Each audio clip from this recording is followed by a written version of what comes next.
Bonsoir chers auditeurs et chères auditrices, de notre web radio R212, notre auteur Aziz Bousseta, en sa qualité de chroniqueur invité, partage son avis et sa réflexion avec vous dans cet article intitulé « Gouvernement du mondial » ou plutôt « Gouvernement ouvert sur le monde ».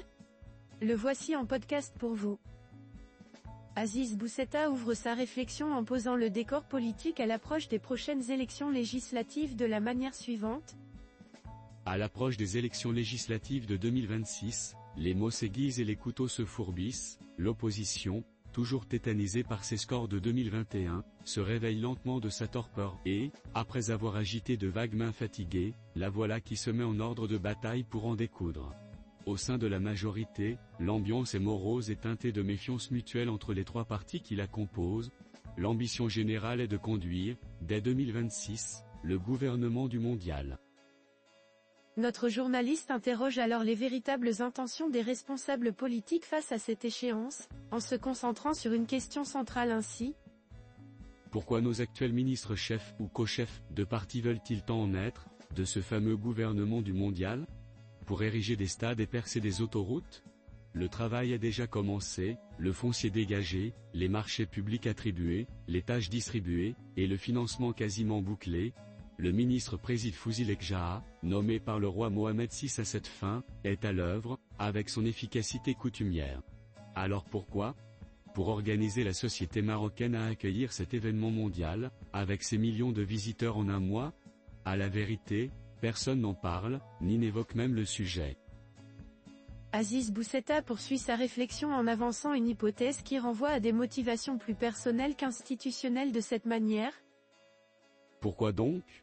Pour le prestige, pour l'histoire, pour le confort de se mouvoir, avec ses proches et amis si possible, entre les différentes installations, pour se sentir important, pour pouvoir dire j'y étais. C'est légitime, mais cela reste personnel. D'où la question, le Maroc a-t-il besoin d'un gouvernement du mondial pour 2030 ou, plutôt, d'un gouvernement mondialisant dès 2026 ? Le chroniqueur invité approfondit alors sa question en observant les pratiques actuelles du gouvernement à Kanouche ainsi. La question est d'autant plus aiguë et pertinente que l'actuelle équipe entourant Aziza Kanouche est clouée à Rabat, ne se déplaçant à l'extérieur du pays que pour des réunions multilatérales sectorielles ou continentales. Voir nos ministres à l'étranger participer à des forums de réflexion ou de prospective, y prendre la parole, en comprendre les enjeux et les décliner publiquement est un spectacle dont nous sommes privés. Envisager de regarder notre chef de gouvernement s'envoler vers des aréopages régionaux, s'y engager, expliquer le Maroc et exposer ses grandes politiques, car il y en a, est un saut et pas prêt à se réaliser. Il élargit ensuite son propos à la dimension continentale, pointant une absence marquée sur le terrain africain ainsi. Le gouvernement à Kanouche, comme ses prédécesseurs d'ailleurs, est absent de l'Afrique, notre continent, ce continent dans lequel nous plaçons tant ambition de développement et de vastes configurations géostratégiques. À quoi sert-il finalement d'annoncer d'immenses projets continentaux, façade atlantique, co-développement avec le Sahel, gazoduc Afrique-Atlantique, s'ils ne sont pas accompagnés, soutenus, étayés, renforcés par des passerelles jetées dans d'autres domaines, en parallèle à la réalisation de ces projets ? Un projet économique a de plus grandes chances de se concrétiser et de réussir s'il n'est pas isolé dans un environnement étranger. Observons nos voisins européens, par exemple, si les responsables, par domaine, par niveau de responsabilité, se rencontrent dans des cadres multilatéraux, les réunions bilatérales ici ou là, entre tel ou tel directeur, ministre, ou autre, demeurent tout aussi importantes, dans les enceintes UE ou dans les capitales concernées. Aziz Bousseta met alors en lumière une contradiction flagrante dans la posture actuelle du royaume. Le Maroc, pour sa part, est écarté entre deux postures, d'une part proclamer d'immenses ambitions, les structurer et les présenter au monde et, d'autre part, en même temps, rester discret pour les vendre, c'est-à-dire expliquer leurs buts et leurs moyens, exposer leurs problèmes et leurs contraintes. Il existe là un net décalage entre cette volonté du royaume de s'afficher avec les grands et voir grand, mais en même temps ne pas se déployer. À quoi cela est-il dû ? À l'incompétence de nos ministres ? Non, certainement pas.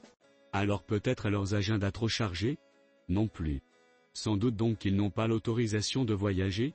Peu probable, quoique, quelles que soient là où les raisons, le résultat est le même, notre gouvernement est désespérément national, local, trivial.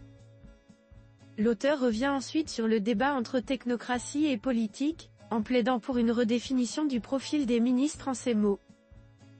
Après avoir longtemps débattu de l'utilité ou non de ministres techno ou politiques, il apparaît aujourd'hui que la technocratie a ses limites.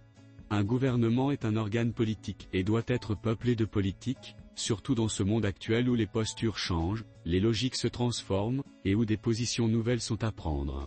Un technocrate n'est pas fait pour cela, mais pour conduire des projets et des programmes précis. L'administration publique fourmille de ces profils, à différents postes et niveaux de responsabilité.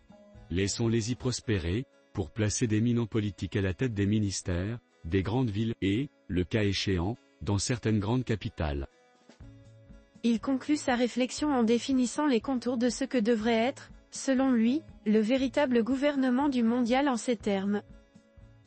Avoir un tel gouvernement mondialisant, avec des ministres comprenant le Maroc mais aussi l'étranger et capables de lier les deux, devient nécessaire aujourd'hui, dans la nouvelle approche des relations internationales qui se dessinent, des ministres politiques et de hauts responsables formés, et dans les deux cas libres d'y aller, de dire, de porter haut la voix du Maroc comme élément important du Nouveau Sud.